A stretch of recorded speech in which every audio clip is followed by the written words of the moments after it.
Welcome, everybody, to our 16th Voter Information Night, put on by the Stratham Library, so I'm so glad that you're all here. I'm pleased to see everyone here tonight. My name's Leslie. I'm the director of the library. I certainly want to thank all the people involved with the library who've helped make this come together and all the other things that we do. Several of our library trustees are here, which I very much appreciate. Our friends of the library baked some beautiful things that you definitely need to try before you leave. And the library staff, of course, does a lot preparing for this and then comes and helps me set up and clean up. And when I send them off for binder clips, they go and get them, which is lovely. So as I mentioned, this is our 16th voter information night, which I think is a great run. And it's always wonderful to have folks here, get some questions answered before we go into school district meeting on Friday and then town meeting the following Friday and elections in between. So we're trying tonight to create a forum for voters to be able to find out more about the issues, hear about who's running for offices. So I'm going to ask any of our candidates who are here who'd like to do a brief introduction. This is the time that we're going to do that. I'm going to start with Steve Simons because he's running for library trustee. Currently, I'm the treasurer of the trustees. If I'm re-elected, they'll probably make me be treasurer again. So unfortunately, I'm running unopposed. I've been volunteering in libraries. We moved from Hollis, and I volunteered in the school library and in the town library there, and was on the school board in Hollis for almost 15 years. So that's who I am. Please vote. Good evening. I'm Joe Lovejoy, currently serving my first term as a member of your select board. I'm running for a second three-year term for a variety of reasons, but in my mind, the most important of which is to help complete the work of the Route 108 Corridor Committee, which was charged 2 years ago to assess the viability of providing infrastructure designed to facilitate substantially enhanced commercial development in Stratham's Gateway Commercial District. With that, I ask for your vote on March 12th. Many of you may not know Allison Knabb, and I've been asked to provide you with a little bit of background about Allison. You may remember when last year's election occurred, Robert O'Sullivan was made the third select person. Unfortunately, illness prevented him from being able to complete even the first year of his term. And those of us that remained appointed Allison to complete that first year, which in my view she's done very admirably. But again, in order for those of you that are going to be asked to vote for Allison to complete the 2 years remaining of that term, she wanted to provide a little bit of background, so I'm going to try to do that. And I'm doing this in the first person. Obviously, I'm not Allison. I apologize for not being here tonight, and am very grateful to Joe Lovejoy for reading this statement on my behalf. To tell you a little bit about myself, I moved to Stratham 11 years ago. I'm originally from Virginia and moved here with my family from Chicago. This lady has moved around a bit. I have two daughters, a 13-year-old at CMS and a 10-year-old at SMS. My husband is a physician who works at the Elliott Hospital in Manchester. I have been a member of the Conservation Commission for more than a decade and served as chair for several years. Additionally, I was an alternate library trustee on the Forestry Management Plan Ad Hoc Committee and worked on the committee to determine whether or not to accept the Smythe bequest. I also enjoy volunteering at the school and also enjoy gardening, reading, hiking, traveling, and skiing. I currently am the part-time executive director of the Great Bay Stewards, the nonprofit friends group to the Great Bay National Estuary Research Reserve. Working for a small nonprofit gives me a chance to wear many hats, working on grants, setting budgets, planning events, handling social media, and writing articles and newsletters. I've been very honored to serve as the interim selectwoman since December. I believe it is a benefit to the board and to the town to have representation from someone with young children who understand the services provided by the recreation department, library, school system, and so on. I look forward to filling that role. I truly appreciate your support in the election. I think that's all of our candidates who are here tonight, unless I see somebody wildly wanting to speak. Lucy. When you look at the ballot, you will see that no one signed up for Exeter or Newfields for the Budget Committee. I can't recommend anyone for Newfields, but the person who's been serving from Exeter, his name is Rob Delorie, D-E-L-O-R-I-E, just forgot to sign up. And he's been a really good advocate. We disagree a lot, which is great on a budget committee to have someone who doesn't agree with me all the time, but he's a really great guy. He's got kids in the school, and he would really appreciate you to write him in. What's his name again? Delorie, D-E-L-O-R-I-E, first name Rob. Thank you, Lucy. You will notice, if you take a look at all of our sample ballots, that pretty much all of the positions open across town and school districts are unopposed this year. I would certainly like to encourage people watching this video or anyone in this room, if you think that you have an interest going forward and becoming involved in the way town government works, whether it's on a committee, a commission, a board, volunteering in some way, the town loves to get more voices involved. So you may think that you aren't the one who has the expertise.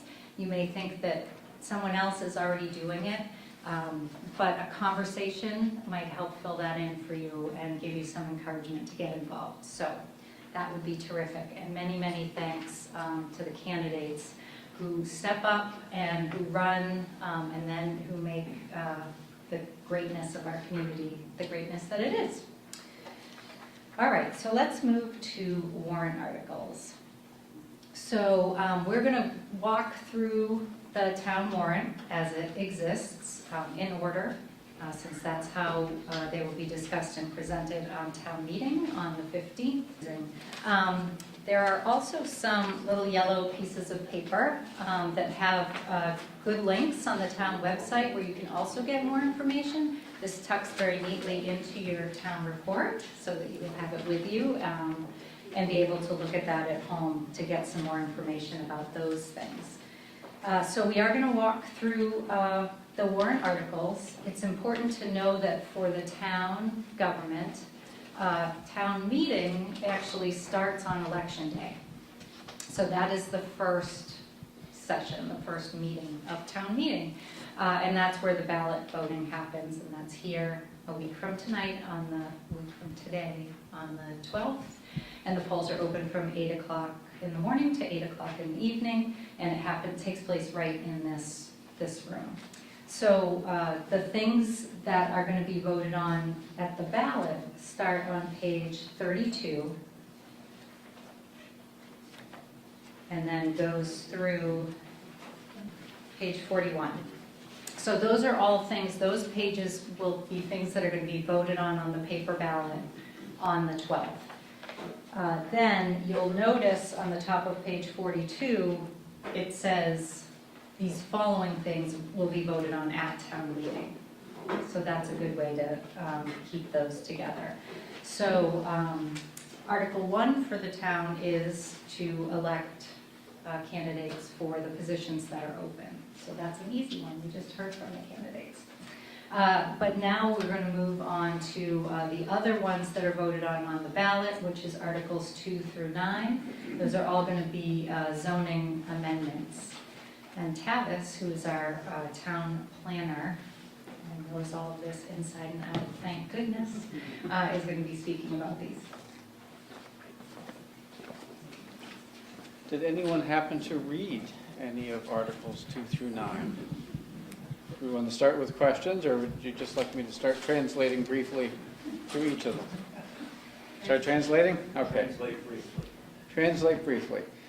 Article 2 is a very intimidating looking paragraph that's proposed to go into the zoning ordinance. What it does is addresses a question the planning board has long said in the zoning ordinance, that in the process of completing a subdivision, irregular lots should not be created. But the zoning ordinance never spoke to what a regular lot was, and so that then left the question as to what an irregular lot was. So, to briefly summarize my college background, I'm kidding. The purpose of zoning is to create regular and predictable regular and predictable development within a community. You drive down the street, all the houses seem to be about the same distance back, the same distance apart, things like that. So what this paragraph does, in more words than even the planning board anticipated from the inception, is to say that when you're proposing a lot, you have to be able to put a square on the front setback line, which forces sort of a rectilinear presentation to the road. That's all that does. That's all that paragraph says. The second part of that paragraph speaks to pork chop lots, which is what happens if you subdivide the rear of your lot. How does that square relate to that? Did that help? Yeah. Generally as comfortable as we want to be? Okay. They get easier now. Articles 3 and 4 are each related to home occupations, which are permitted through special exception. And the language, as you can see in the strike-throughs, could be read in a variety of ways as to whether storage related to a home occupation was included in the 25% or not included. So when you request a home occupation, the maximum portion of your home that can be attributed to a home occupation is 25% of the finished floor space. All this does in Articles 3 and 4 is includes the storage. Questions? Flying. Okay. Article 5, groundbreaking stratum. Until this article, the town had no rules related to solar arrays or solar energy systems, as this article refers.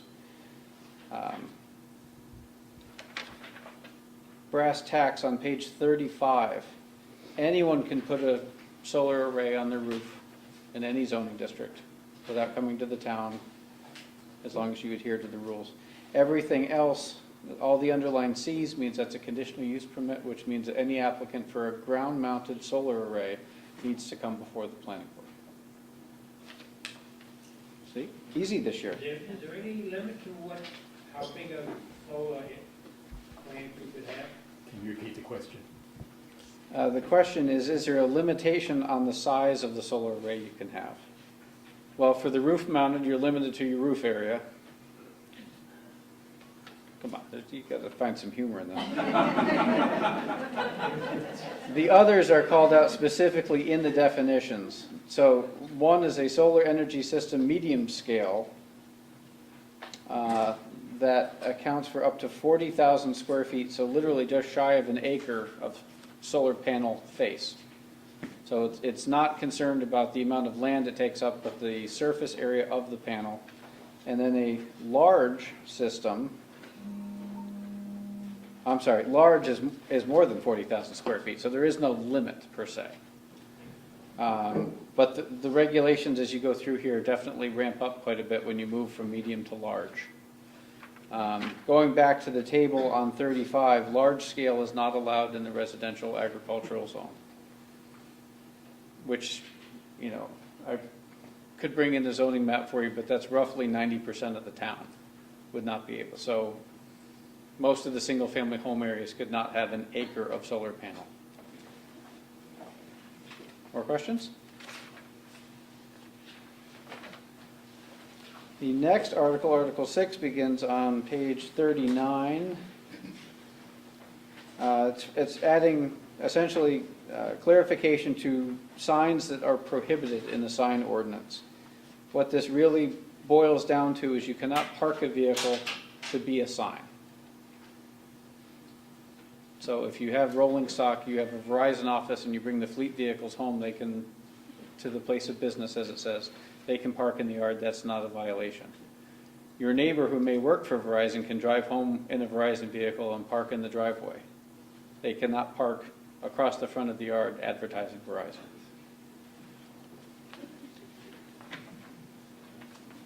Article 7 is exactly the same as Article 6, but it relates to vehicles associated with the home occupation. Same rules. This one actually specifies it a bit more for any new home occupation. Part of the permit is to make sure that the vehicles that display signage are screened from the public way. In fact, recently the zoning board approved a home occupation for a carpet cleaning business. They proposed to have 2 vans, each had a sign on the driver's door and the passenger door. The zoning board required them to park the vehicle inside at night. Article 8, more of a natural resource bent. This relates to wetland areas, and as you skim through, basically the primary objective here is to include wetland buffers where the ordinance currently says only wetlands. So it's greater protection to the wetland resources in the town. And then the biggest addition to that section, which is section 11 in the zoning ordinance, is that applicants proposing a conditional use permit which would allow, let's say, construction activities in a wetland buffer, it requires them to submit a narrative outlining the best management practices they intend to use to minimize impact or mitigate impact, and better speak to how they're addressing stormwater design practices, easements and deed restrictions or other off-site improvements. So the planning board authorizes access to the wetland buffers, but with restrictions. That's the sum total of the additions proposed in Article 8. Article 9, on page 41, is a citizen petition. Those that were here last year saw exactly the same thing in the town report. Eugene Barker, looking at including 170 Portsmouth Avenue, tax map 17, lot 86 in the town center zoning district. Currently zoned residential agriculture. In layman's terms, he wants to change the zoning to town center. The planning board did not support this last year and again did not support the rezoning of the property. That's not because the planning board takes issue with Mr. Barker or the proposal, but the town center zoning district currently is defined by the same borders as the utility district that the town adopted. So if you extend the zoning and you don't also extend the utility district, you have a property zone for something that cannot achieve. So planning board encouraged Mr. Barker to work with neighbors, potentially extend the town center zone and the utility district so that the development could move on. But doing so without doing them in tandem is a bit premature. And there's your election day. Which brings us to page 42, as promised. And article number 10, which is the town budget. You look like you're ready, David. Our new town administrator, for anyone who hasn't met him, David Moore. Good evening, everyone. Thank you, Leslie, and thank you to the library for having us here to present on these articles. I'm your new town administrator, and it's an absolute privilege and honor to serve this community. I'm grateful for the support of the select board in being able to take this position, and I'm grateful to the community in welcoming me so far and inviting me to join you in this work of governing in the town meeting. So thank you very much. I am a resident, and I've attended one of these before, and I found them to be very helpful, and I hope to contribute similarly tonight. So the first item is the operating budget. This is the article that appears first at town meeting regularly. You see the figure for this year is $6.9 million. That is an increase of $40,000 over last year, which is less than 1% increase. That is due to a number of factors related to the budgetary demands and requirements this year. The operating budget, you should be aware, is what the town uses to fund the everyday business and operations of the town. A lot of it goes to salaries, lots of it goes to maintenance, lots of it goes to buying paper clips. Not lots of it, but those are the types of things that are included in the operating budget. Some of these later articles will talk about other capital items and other expenditures that the town makes regularly. So this year, the ability to maintain a flat budget, relatively flat budget, was enabled by a number of developments, including the graduation of debt from the Bartlett-Cushman bond from 5 years ago, as well as a premium holiday for our workers' compensation that was sizable. We've also had some vacancies in some department head positions that have gone into now going to be approximately 3 months. So those are all things that have helped to ensure that the budget can stay relatively flat. Yes, there have been some increases, but they have been largely set off by some of those savings. So that is a picture of the operating budget for this year. Each year, the town sets aside very wisely a significant amount of funds, approximately $1 million, to take care of the capital needs of the town. This includes a number of items that allow the facilities, the high-quality facilities, to be put in place and have large-scale renovations happen on a regular basis. And if you could just go to the next slide, Leslie. Thank you. We just give some categories of those expenses that are covered through the capital improvement plan. This year, the capital improvement plan is slightly less than it was last year, to the tune of about $150,000 to $200,000. But the commitments to maintaining the investments by the town through upgrades and replacements of vehicles and equipment is allowed to continue. There is a significant amount of technology upgrades and replacements that enable the people who serve your town to do a high-quality service delivery day in and day out, whether they be laptops and computers or desktops here at Town Hall. We have a constant strategy of replacing those to keep them up. This budget allows for town-wide building and facility upgrades at the municipal center. You may be aware that this facility is due for a roof, for example. There is a whole section in the capital improvement plan that relates to projects within Stratham Hill Park. So I've called them out separately here. Regular investments in the infrastructure in order to maintain a consistent level of service, keep the facilities safe.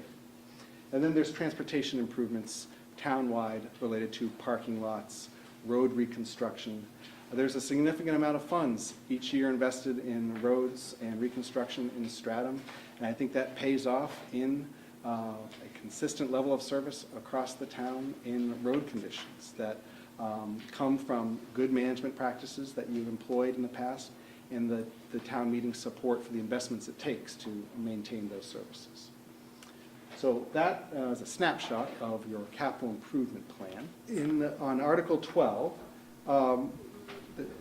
there's a series of appropriations made also from general taxation to go toward capital reserve funds that have been established by the town meetings in past years.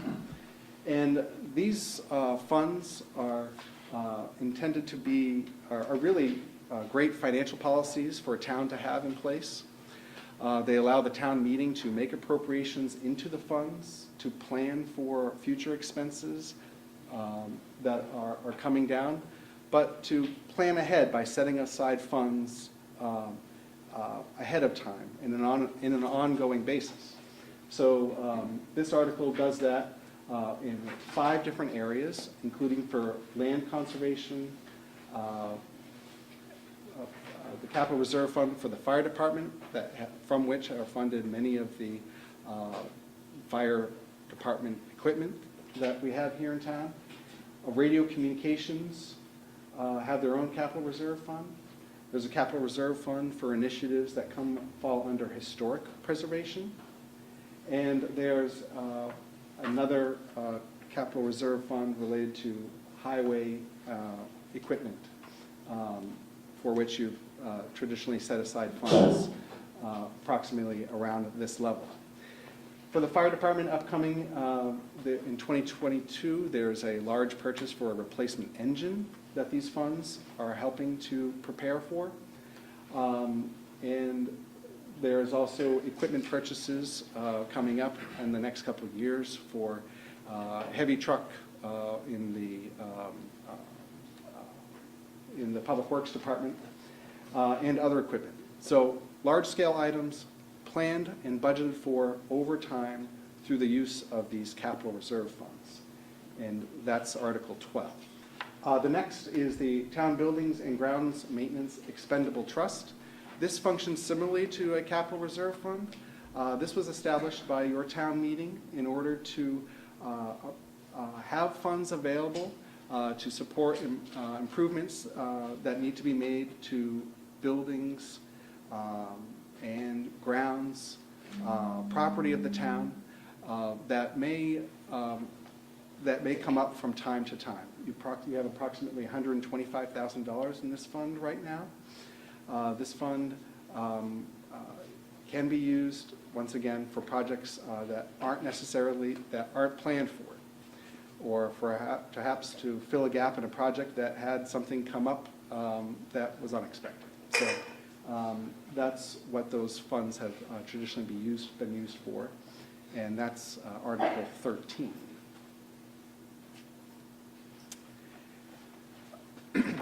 The next article is the automated curbside collection project.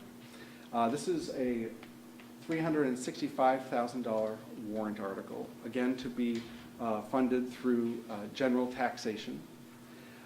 This article is the result of at least a year of research and preparation by the town administration and the select board. And there's really an impetus, two rationale for the timing of this article at this time. The first is that the current collection contract for the town, which is with Casella Waste Management, expires in December of this year. So right away there's a need to plan for the future of solid waste disposal, trash, and recycling for the town into the next year. The second is that there's as you're likely been made aware through press accounts, this is something that's happening literally globally, that there is volatility in recycling markets affecting the economics of disposing of recyclables. And it is most certain that with a new contract that the risk associated with this volatility will be passed on to the cities and towns throughout the country, and we, Town of Stratham, would be in the same boat.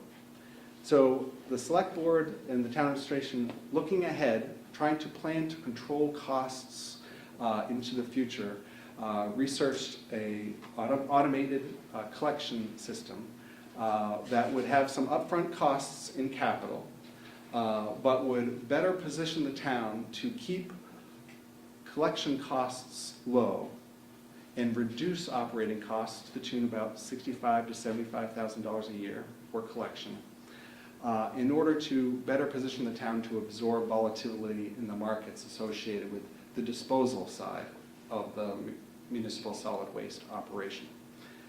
That, in a nutshell, is the rationale for this $365,000 article.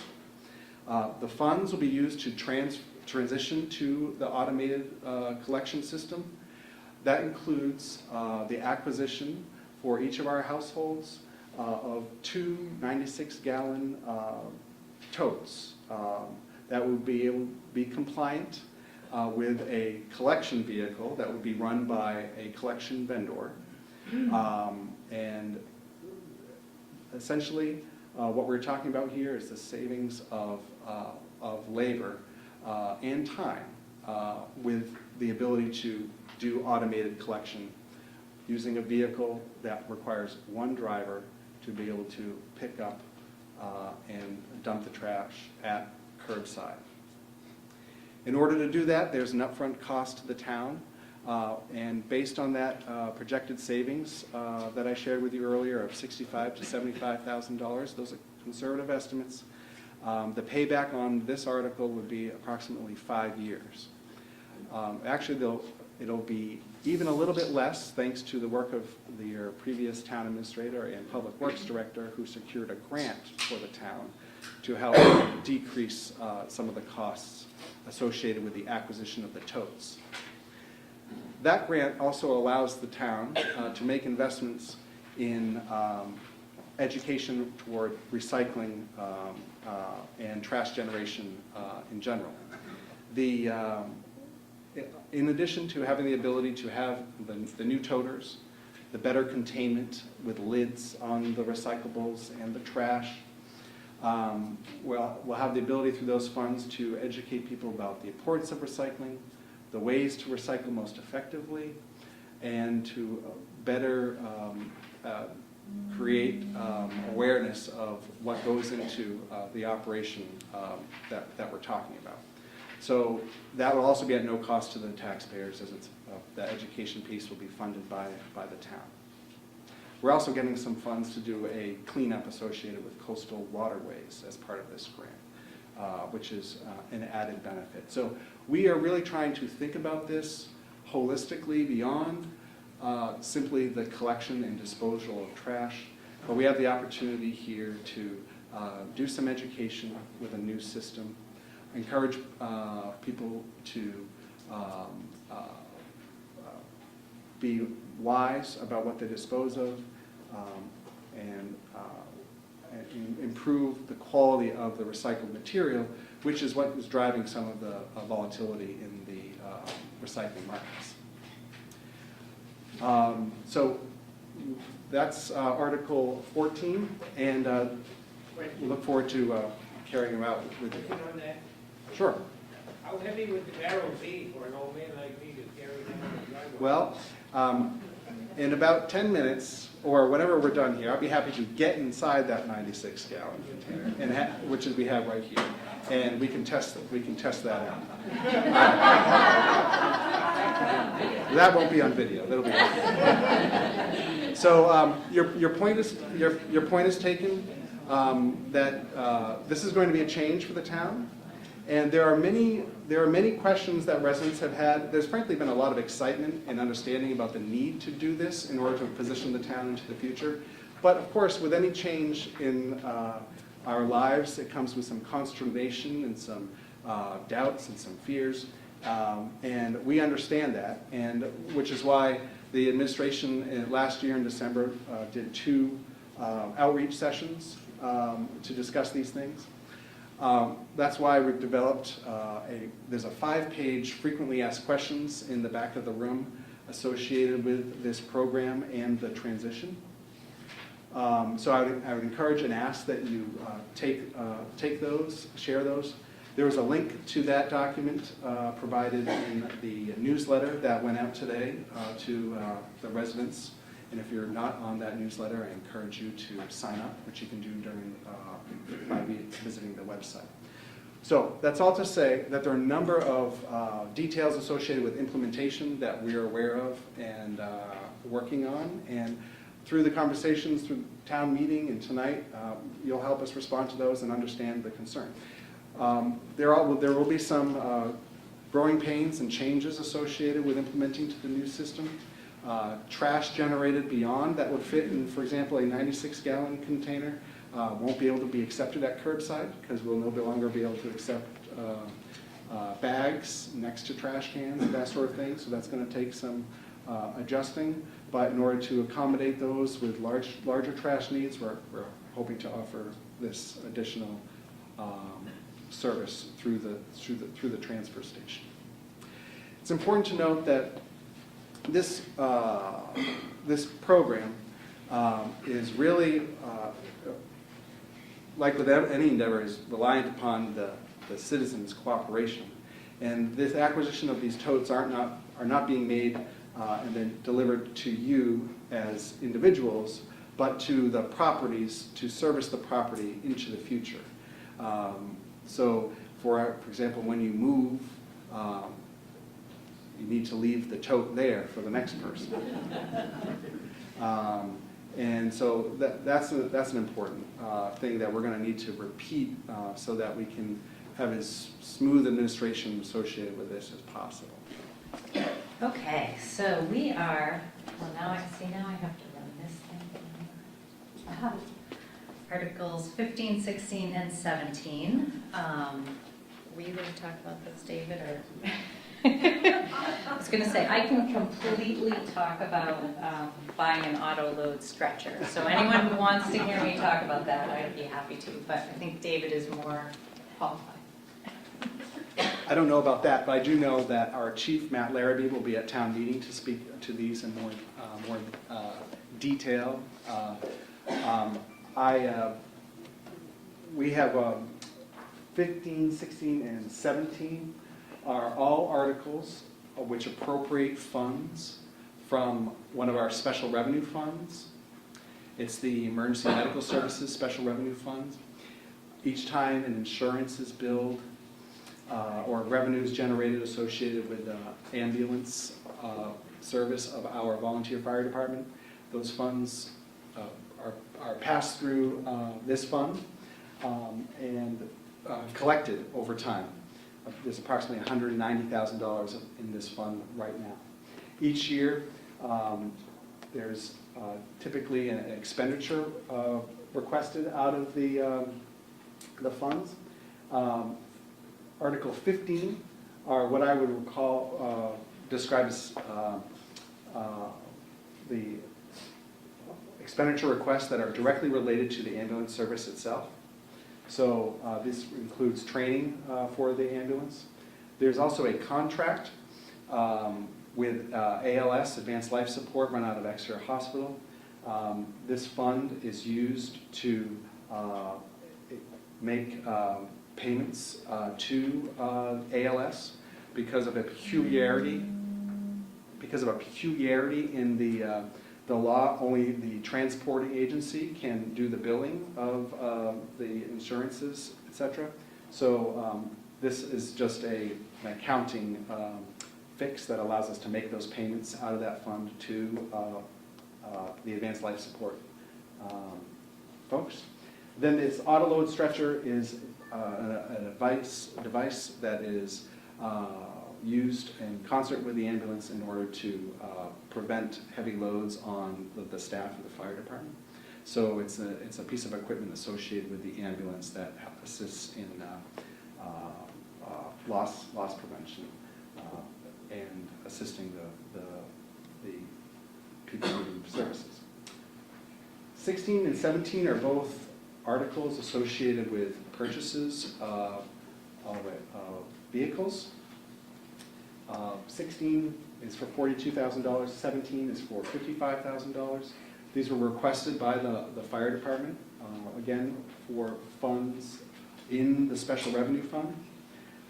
The purchase of a utility truck, or Car One, is intended to help move equipment, hoses, gear from sites.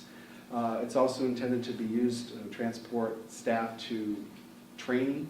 It would be replacement for an existing vehicle, which is a 2006 Crown Victoria that was a hand-me-down from the police department.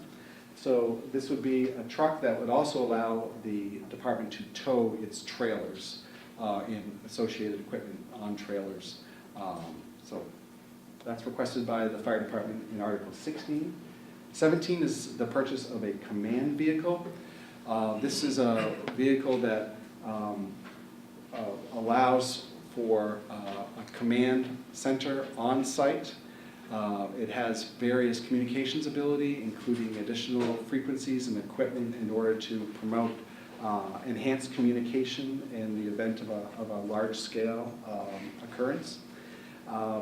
It also has the storage capacity to hold maps, building layouts, preparedness plans, and some other equipment such as water and other things that are useful for that mobile command location. So that is the command vehicle that's requested. So next up is Article 18, which is for skate park construction. I will just read part of that since we don't have it up on the screen. To see if the town will vote to raise and appropriate the sum of $265,000 for the purpose of constructing a concrete recreational facility, skate park, at Stevens Park in the vacant space north of the existing tennis courts. And Carrie Vivathana is here to tell us more. Hi, I'm Carrie Vivathana. Thanks, Leslie, for having us. This is Michael Talone. We're here tonight on behalf of the Stratham Skate Park project. So we have been working for a while on the project. There's so much to tell you, but I know we're on tight time constraints, so I'll try to keep it brief. Basically, what we are trying to construct is a 7,500 square foot concrete skate park, which would, as Leslie said, be put at Stevens Park. That location was recently approved at the end of January. We've been working all year to make sure we had a great site location. So that was approved, as I said, at the end of January. The tax impact on that is 21 cents per thousand. So if you are looking at a $300,000 home, it would be a $63 tax impact one time. I think the biggest questions people have that we've heard is, why do we need a skate park? So for me, one of the biggest things, I'm a substitute teacher in our school system. One of our biggest things that we teach our kids is about growth mindset. And to me, a skate park embodies growth mindset. It teaches grit, perseverance, resiliency, bravery. These are skills that these kids can get out and really learn by repetitively trying a trick, failing, trying a trick, failing, and eventually getting it. Sometimes it takes a year for you to get a trick, and when you get it, that internal feeling that I can grow, I can get better, is something that our kids really need to learn. So this is kind of a physical place for them to have.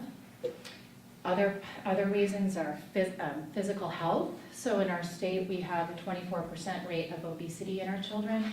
This is a place where our kids can just grab their board and a helmet, or a scooter and a helmet, their balance bike and a helmet, and ride all they want. They can go out, for 30 minutes or for an hour. There's no coach needed. There's no schedule needed. There's no team needed. You go when you feel like you need to get some exercise. The mental health benefits are huge at a skate park. As we know, anxiety and depression are huge for our kids, and a skate park is so tightly tied with those physical benefits are the mental health benefits, because these kids will say to us, I am so excited for a skate park because for me, when I'm stressed at my parents, I go and I ride and then I feel so much better. Or I go and I ride and then I can sleep so well. Those benefits are so close together, and a skate park helps with that. Alternative to team sports. So here in town we have 10 baseball fields, we have basketball, and we're just looking for a place for kids that don't participate in these team sports. And you might be saying, well, how many is that? A recent study by the National Youth Alliance on Sports reported that 70% of children are quitting team sports by age 13, 70%. So where do those 70% of kids go? This is an alternative for them. It's a place that they can decide if they want to go whenever they want. Like I said, no coach, no team, no schedule needed. It's a progression from playgrounds. What do I mean by that? Well, as a mom of 3 young kids, not anymore, but when they were young, I take my kids to a playground. And it was a benefit not only for my children, but also for me. So I take them there, they were getting their physical activity, but we were getting something else out of that playground. And what we got was community. As a new mom, I needed other moms and other dads to talk to. I needed my kids to find other kids to talk to and play with. It was a community for them. A skate park is a community, it's a culture. these kids get to go out and have their own community, their place. If they're not there, I just ask yourself, where do you think they are? Probably behind a screen. And I say this because another study, it was done of 20,000 people by Cigna. This is a recent study. And it reported that half of Americans are lonely. Almost 50% of Americans are lonely. The youngest group being the most lonely of those people. I think that's an important thing to know. Why are we lonely? Well, I'm not sure. But I would guess that maybe one reason is we don't get together enough. This is one place we can go and get our kids together. We can go as families. The Hampton Parks and Rec Director, we recently were talking with him, that park's been there for 18 years. He said one of the coolest things we see is that we see families get out there together. And I think that's so true. It's for all kinds of people. Basics about the park. So like I said, 7,500 square feet, concrete park. We have a design engineer that we entered into contract with, which is Pillar Design. They're a fantastic design company that has done all kinds of parks in New England. So they're familiar with our area. They most recently did a park in Nashua. This is a park. The one thing I would say as a parent, when you hear the word skate park, you might have one vision in your head, and I encourage you to open that. Oh, my loud? No, you're not loud. Oh, fast, okay, I'm sorry. I promise, only 3 more bullets, I promise. It's a multi-sport park, so you might hear skate park and think skateboarders. Yes, you'll see some skateboarders there. You'll also see scooters, inline skaters, roller skaters, and kids on their balance bikes, those little tiny bikes. So it's really for a variety of sports. It's not just one. Really quick, in yearly annual maintenance, less than $1,000 a year. In terms of insurance, there is no greater insurance needed for our town. It's considered any other park in town. And I believe that's it. Our design is there. If you have any questions, we'd be happy to take them. Where's Stevens Park? Where is Stevens Park? Stevens Park is right up here off of Bunker Hill. I've been telling you. And it's on the right. One of the reasons we like that area is because it's an area that's previously designated for recreational use to expand that park. So it's right up there on the right, kind of a highway department, if that's helpful. Thank you. Thank you. Okay, so the almost last article is Article 19, which is on page 44, modifications of elderly exemption from property tax. And our assessor, Andrea Louie, is here to talk about that. Thank you, Leslie. As she said, I'm Andrea Louie. I'm the town assessor. Last but not least, let's just say that first of all. Our article tonight is, I did some research of all Rockingham County communities in the state.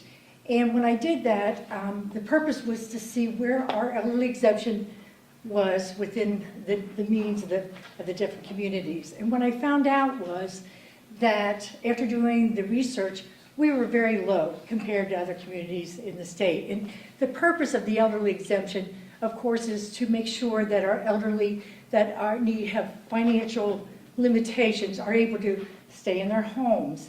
And so what we did is, as we looked at what our current limits were, because this is a state law that we do have this available for all of our elderly citizens, was that we were almost embarrassing low compared to the other communities.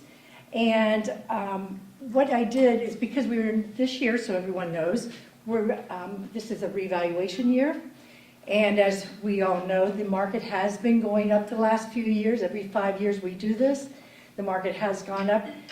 Currently, we're about 17% low in our assessments. So I wanted to make sure that when any of our assessments change, that our elderly citizens that are currently receiving the elderly exemption, plus any that we might be able to add to receive this elderly exemption, was able to meet the criteria that is really more truly what's happening in the market today.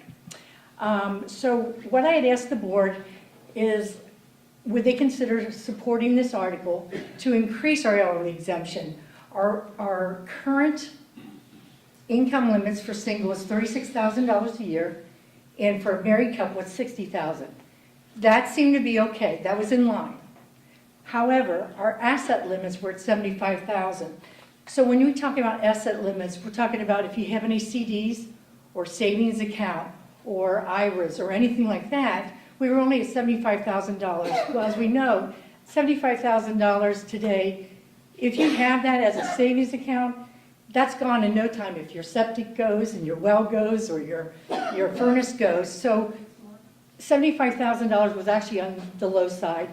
I'd asked the board if they would support to increase that up to $125,000.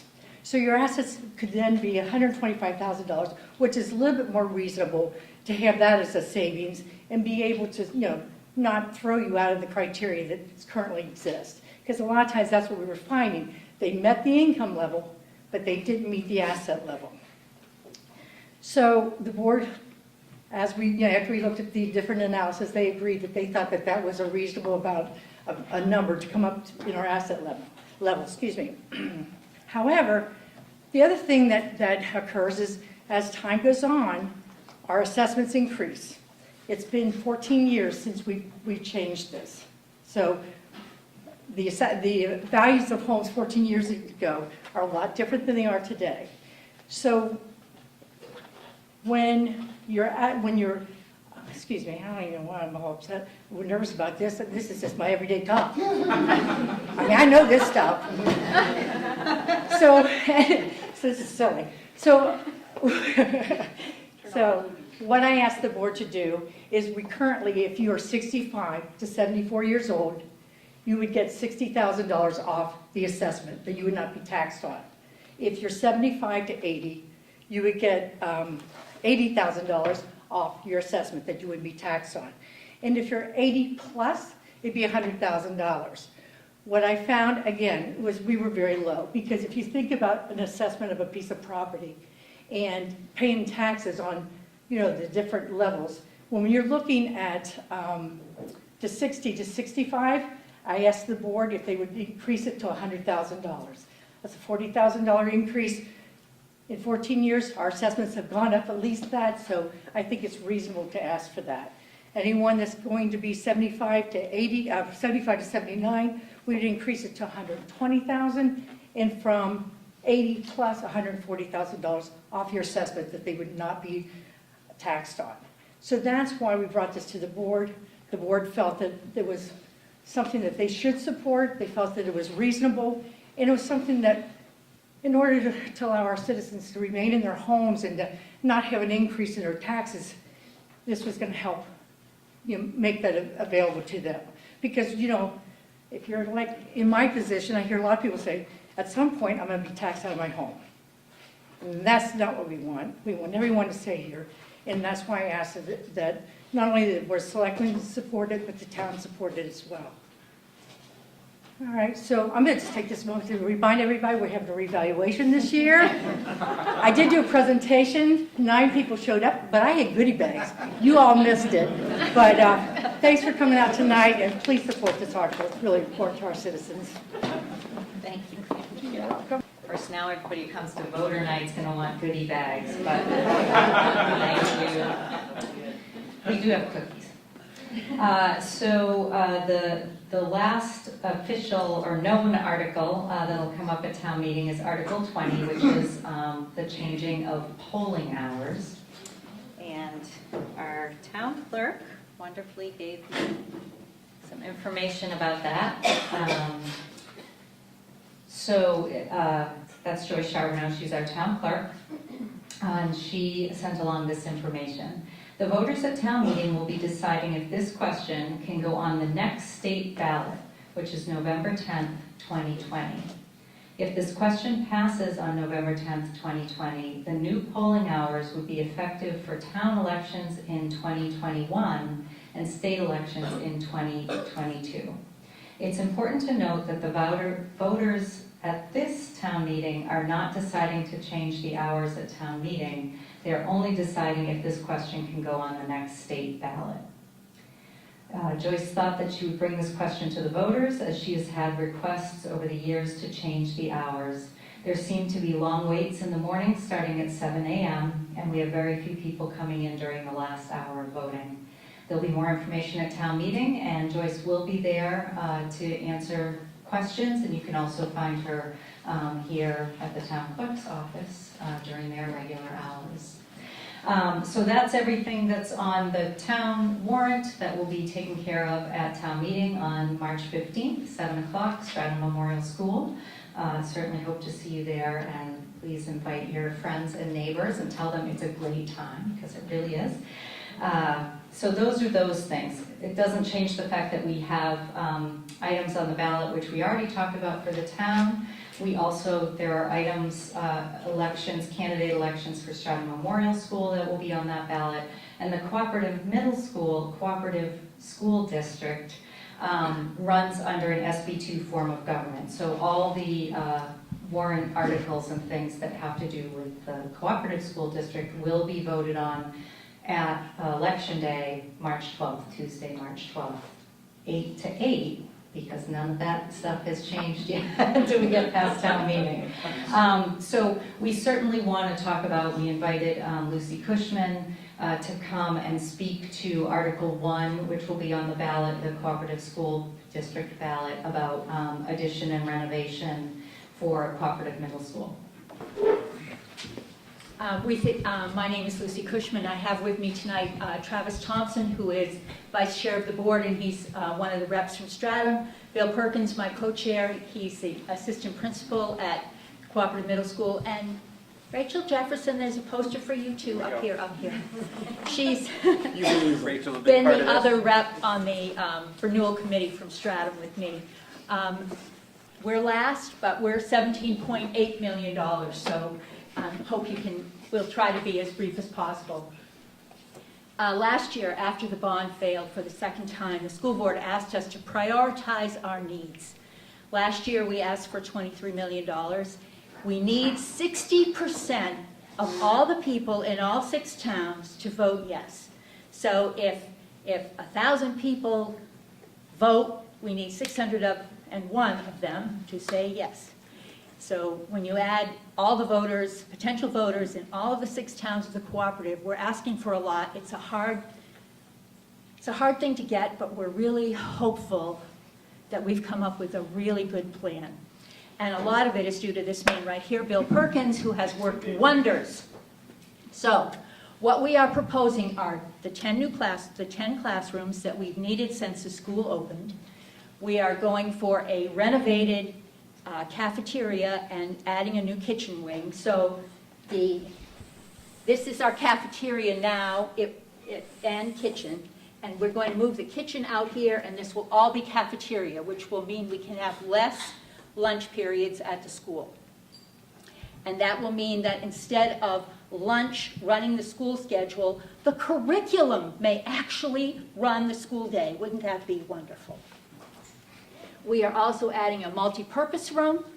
By the way, the 10 new classrooms are over the kitchen addition, and then Bill will show you over the tech ed area. When we built the school, we allowed for this area to have a second story, so the reinforcements are all there. We just need to build the building that we cut out at the last minute the last time, because no one thought there would ever be any more children in the area, or that the curriculum would ever change. And so it doesn't matter how many kids you have, you need more space, because curriculum and programming have changed significantly in 20 years, and we need the space to meet the needs of the kids. We're also adding an additional elevator for some reason, and I was chair of the committee, I don't know why we did it. We took the elevator that was here and we put it here in the back of the building. Well, that's a long way for anyone on crutches to go, so we're going to have 2 elevators and make it much better for everyone. This area that was tech ed, which we no longer offer, has been renovated into many things, including adaptive PE, which will move to the multi-purpose room. And this space can be renovated for offices and we're not just talking an office like where someone has a desk and they close the door.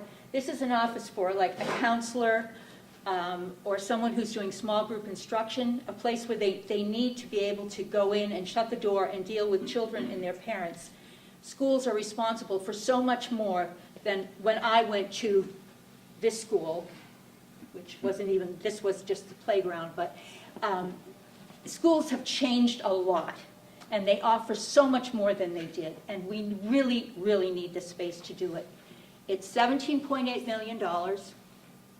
If we have sheets in the back that will show you what the impact in Stratham, on a house in Stratham would be, we've used the $400,000 evaluation as just an average, so you can figure up or down how much it would cost you. But I ask you to remember that most of us went to public school, and whether you have kids in the system or not, someone paid for you to go to school, and it's our turn to help the kids of the future, because as Dave Moore pointed out to me tonight, we're not just taxpayers. We are citizens of our community, and we need to act that way and look to the future. This will be a wonderful addition to the middle school, and we need to get it done. This is our third try. Bill and I have said, we're getting too old to do this much longer, and I know you're tired of seeing me up here every year. So if you have questions. Do you have anything you want to add? Lucy did a nice job. She said that we'd be here for 3 minutes. I just didn't know the 3 minutes would be. At the end of the night. No, she did a wonderful job, and she's been working hard. And it was one of those things where this project, it's not, I know that there's been questions about enrollment, there's been questions about money. It's not about that. It's about programming. It's about what our kids need now after 20 years. The philosophies have changed. The amount of adults in the building have changed. And every one of them needs a place to actually work with students. And that's what we're looking for, is just to make sure that the place is adequate, that the students get what they need. So thank you for inviting us to. And I think the things that we offered last year that we're not offering this time, the extra gym, Bill has worked with the scheduling and with this multi-purpose room that does give us more space for some gym classes. And he's done a lot with the scheduling to accommodate having fewer kids, too many kids in the gym at one time. And the other issue is we don't have a new dedicated space for music. But once again, Bill will work his magic and try to get. The problem has been that we've had music instruction going on in the real instructional area of the school, which is, it's not great if you're taking a math test and the band's practicing in the room next to you. It's not such a great thing. But I know that he can resolve that somehow. So we've really tried. We're down. We're 23 million last year. This year it's 17.8 million. Please give it a real consideration, and if you have any questions, we'd be glad to answer them after if you don't want to ask them now. So, and there's information in the back too. Please take it with you. And it's important that people get out and vote. We need to get people to vote, because if only 100 people vote and 90 of them say no, then we won't be getting the school end. Well, knock on wood, no blizzards in the. Right, it's supposed to be clear and sunny on Tuesday, so. So thank you, everybody, for coming. You have not eaten all the cookies, so you cannot leave until that happens. Please remember that your town staff, your officials, your select board members are available to answer questions leading up to town meeting. So please reach out if you're not sure how to do that. Please reach out to David Moore. Feel free to reach out to the library, and we'll get you in touch with whoever you need. Thank you. So you're out. Probably save a lot of money, actually. It's big. So I have to roll 2 of these out every week. But is it recycling every other week? Every other week for recycling.